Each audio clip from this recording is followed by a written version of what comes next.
The biggest issue with Tesla is Tesla fanboys. Now, as a YouTube creator, I open myself up wildly to being attacked when I do a review of cars. Now, I do reviews of cars and I try to be fair and critical and basically just honest and open about car reviews. And most of my reviews are overwhelmingly positive about the cars I review because all electric cars just are brilliant compared to normal ICE combustion cars. And usually when you talk about someone's car in a negative way that they own, these owners do tend to try and defend what they say, but also admit that they know that the car's not perfect. Tesla owners, or should I say Tesla fanboys, in fact I don't even think some of these people even own or have owned a Tesla, jump on your back when you talk about issues like their paint issues, panel gap alignments and all sorts. They just go over the top and attack you. In today's video I want to talk about why they are holding Tesla back and why they need to allow some Tesla criticism from critics every now and again.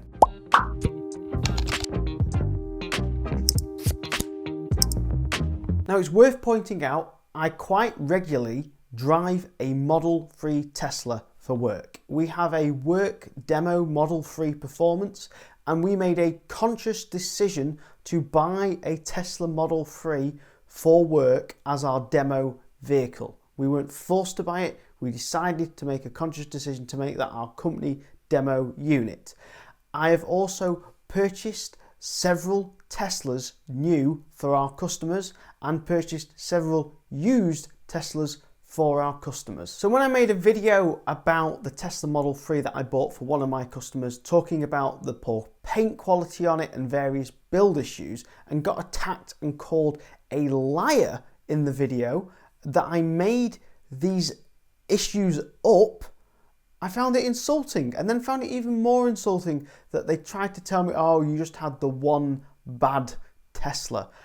I have had several bad Tesla paints, several. I've seen several all at the delivery centres and checked them all out. They all have pretty much the same awful paint at the time I bought my Tesla. Now, they are always rapidly trying to improve their paint quality and the way they finish it, but overall, compared to other manufacturers, it's poor. And the reason I can talk on these issues and the reason I can draw on it is I work in the motor trade.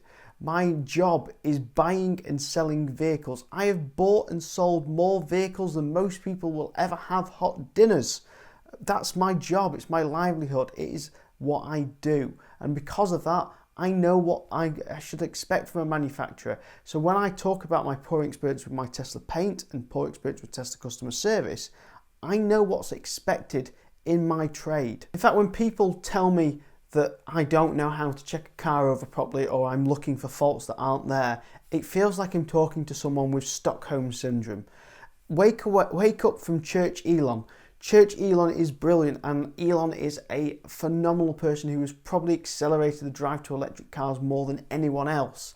And I respect him and love him deeply for that, which we'll go into in a minute. But don't try and tell me that I'm wrong and I found the one and only Tesla with faults. Trust me, out of 1,000 Teslas, if you have one that's absolutely perfect, you either, one, don't know how to look for issues, or two, are the luckiest buyer of that Model 3 on the market. Now, for non-Tesla fans and non-Tesla owners, it must seem absolute bonkers for Tesla fans to argue against these facts all the time in public in the way they do. But they do it for one good reason, and that is we need to look at Tesla's history. And in the early days of Tesla, people were not very kind about the Roadster. In fact, the famous Top Gear review where they perfectly scripted the car to break down and run out of charge when it didn't run out of charge.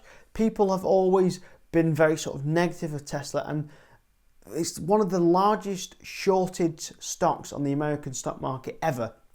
In the early days when Tesla went public, short sellers were deliberately trying to make the stock price and Tesla go bust. And if you don't know what short selling is where they bid against the stock, they bid on a company failing and then do everything in their power to ensure that company fails. For example, if one of their cars catches on fire, they will ensure it is in every newspaper on the front page and every single person's article is reading about this car that went on fire.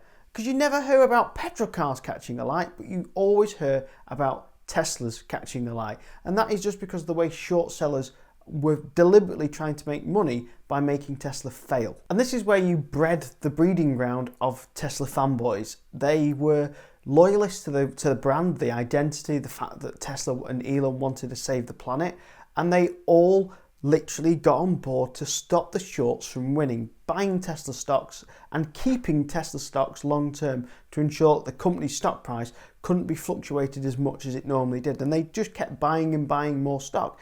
And that's why Tesla stock's so high, because it is owned by people who invest and own the company, rather than investment companies trying to ensure of short-term quick gains. Tesla stock is owned by Tesla fans, Tesla fanboys, and they are the reason why Tesla's successful, including owners and people who buy the cars. It's all driven by all these key factors.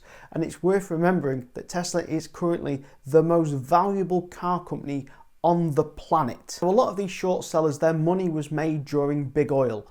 And a lot of these people are big oil investors. They care about the oil industry doing well, and that's why they were shorting companies like Tesla. And that's why you often see Tesla fans insulting people with going, oh, you must be backed by the oil industry, you must be part of big oil. And I received one of those comments off a Tesla fan when I did a negative video about Tesla, completely ignoring the fact I've made hundreds of videos on the benefits of electric cars, do talks in schools, do public talks about electric cars and going green and saving the environment. Completely ignoring all that, I am being paid by the oil industry to talk some sense and truth about the few issues on a car that I have on my drive. Now, I'll be the first person to admit I am a Tesla fanboy. I had a birthday cake of Tesla's logo with a Model X on top of it from my gran, because she knew how much I liked Tesla. This was before I owned a Tesla. This is when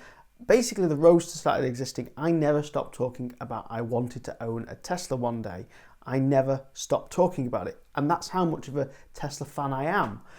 The opinion of mine has slightly changed. I still believe in Tesla, still love Tesla. I'd still recommend people buy Teslas as well as other cars, but they do have their faults. And this is why it's important that we need to acknowledge these. It's time Tesla fans and Tesla owners start acting like owners and customers, and they treat the customer and they treat the company the way it should be treated, like a company that makes a product that we are buying with our hard-earned money. Because Teslas sell very, very well at the moment. They do tremendously well. But if they want to hit the mass market, if they want to sell to every single person that buys that size car that they sell, they need to have a better product. Because at the end of the day, most people will not stand for poor paintwork. Most people will not stand for poor customer service. Most people will not stand to have their car delivered with dirt or dents or damage on it when they're buying it brand new. And if Tesla hear enough of you complain, they will fix it. They're a business. They don't want their customers to reject cars. They don't want their customers to cost them more money, constantly complaining about these issues needing fixing. They will fix them. And they shouldn't be delivering cars with these faults from day one. Now, some of them you have to bear with them. They are new cars. New cars take some time to wriggle out creases. Even major manufacturers, Renault, for example, when they released a new version of that new Zoe, it had a boot creak on it because they changed the weld settings on the car and it made it too tight and it gave it a creak. So manufacturers do make mistakes. Even major manufacturers make mistakes, but they acknowledge the mistakes, the owners complain about them, the owners really complain about them and never stop complaining about them, and they get fixed. But Tesla owners seem to be thinking that they need to be quiet and shushy about it. If there's more talk in the public eye about these faults, Tesla will deliver the cars without the faults from day one. Now, it's worth noting that Tesla, Elon, for example, admits that these faults exist. So why some of you are denying them is silly. In fact, if you don't believe me, watch this interview that's been playing in the background. It's fantastic. It's an interview with Elon Musk and Sandy Munro. And Elon says, and I'll quote, "When we're on a production ramp, issues happen." And that is basically Elon admitting that when they are trying to increase the production, they make mistakes because they're rushing, they're trying to get sales out. And why do they rush and get these sales out? Because people are willing to accept these issues on delivery, and if they know they can get away with it, if they have the orders there, they will rush those orders through so they hit the targets for the shareholder meetings, etc. If you deny these cars, if you reject these cars for faults, they will still ramp up, but not as quick as they can. They'll deliver your order in the next following month. And we're forcing Tesla to make shoddier cars by accepting them all the time. And when they're not ramping up, they'll make some good cars. But the problem is there's no consistency. You could buy a great Tesla this month, next month they might be doing a production ramp and it might be awful, and then the month after they've lowered the production ramp again and they're making great cars, and there is no consistency. The problem with that is it also causes buyer issues, because the people which bought in the middle talk about how bad it was, and the people that got it before talk about how great it was.